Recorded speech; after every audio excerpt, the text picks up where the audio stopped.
This case has fascinated the public for decades, not just for its chilling brutality, but for the tangled web of conspiracy theories and outright nonsense that surrounds it.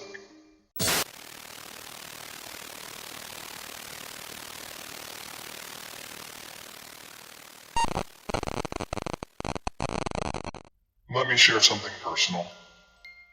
You know how they say everyone has a secret? Well, mine is that I once tried to be a detective. And by detective, I mean I spent countless nights obsessively watching crime documentaries while shoveling pizza rolls into my face at 2 a.m., convinced I could solve the world's mysteries between bites. You might find your own passion like that if you stick around till the end, though I can't promise you won't also end up with a pizza roll addiction. Hey guys, it's Medusux, your go-to online buddy for all things controversial, dramatic, and dripping with a bit of darkness. I talk, you listen. That's the deal. After that, you like my video because, it's a masterpiece. And then you subscribe, because you realize every single one of my videos is a gem in its own right. Today, we're kicking off a brand new series, so let me know in the comments if you're vibing with this recent series thing. I've started many series, and honestly, I see no signs of stopping. Everything is just too damn interesting.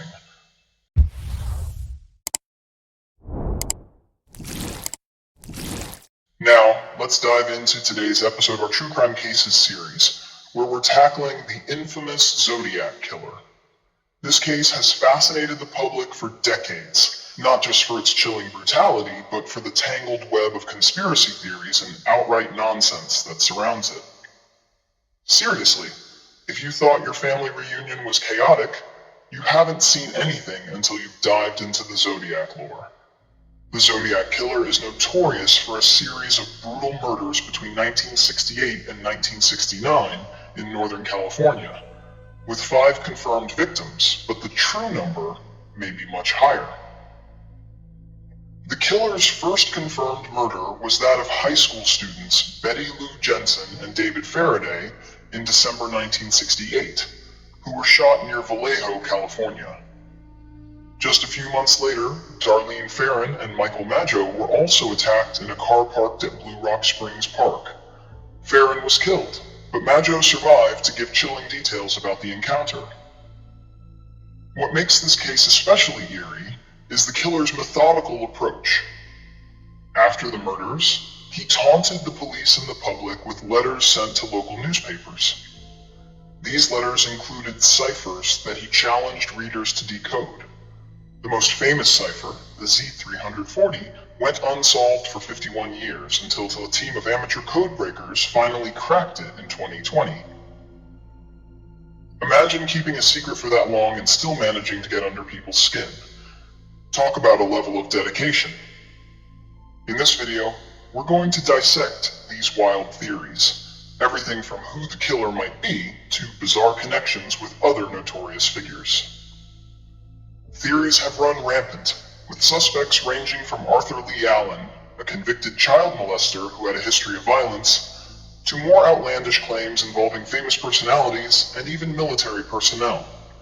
Spoiler alert, none of them are Batman, though I wish he'd swoop in and solve this mess. The media's obsession with the Zodiac Killer has turned him into a cultural icon, but it also clouds the real issues at hand. By sensationalizing the case, the media has done a disservice to the victims and their families. It's a classic case of if it bleeds, it leads. This phrase encapsulates how news outlets prioritize sensational stories, often overlooking the human impact. Each letter the Zodiac sent wasn't just a taunt. It was a reminder of the lives shattered and the fear instilled in an entire community. But let's talk about the social impact of the Zodiac's reign of terror. His crimes didn't just instill fear, they prompted a cultural shift.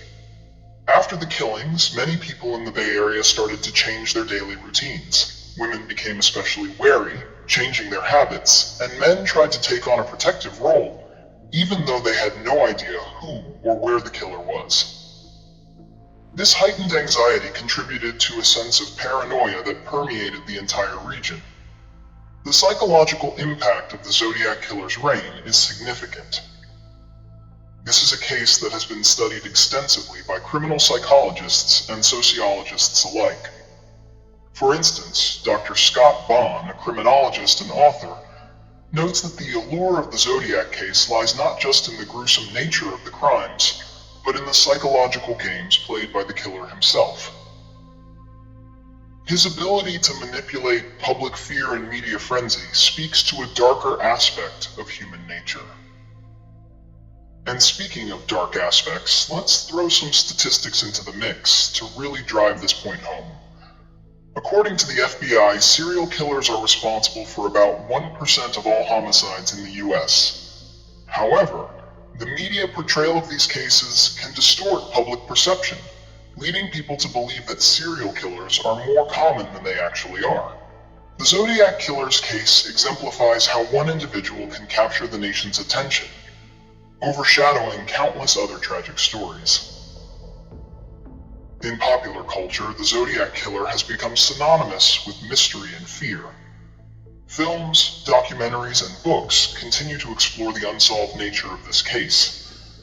For instance, David Fincher's Zodiac from 2007 meticulously details the investigation and cultural impact of the Zodiac Killer, illustrating how the obsession with this case has persisted over the years.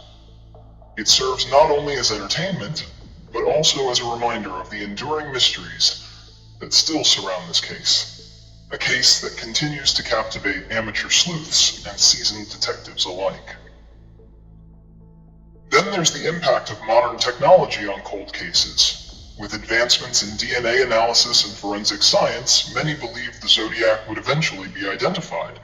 However, despite these advances, the case remains unsolved, leaving many frustrated.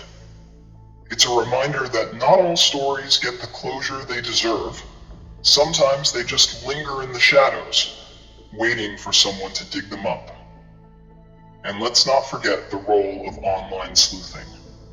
The rise of social media has allowed amateur detectives to share their theories and research, creating communities dedicated to solving cold cases like the Zodiac's. However, this can lead to misinformation and wild speculation. It's like letting a bunch of teenagers run a science lab, exciting but potentially disastrous. Just know that while you're getting your conspiracy fix, there's a fine line between being curious and being just plain nosy. So, while you're munching on your snacks, I'll be dissecting how misinformation has turned a serious investigation into a circus of speculation. Theories have filled the void left by the lack of solid evidence, and everyone from armchair detectives to conspiracy theorists has weighed in.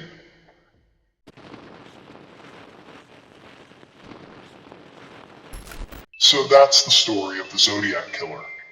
It's a dark tale filled with real-life horror and intrigue, sure to make for some juicy stories down the line.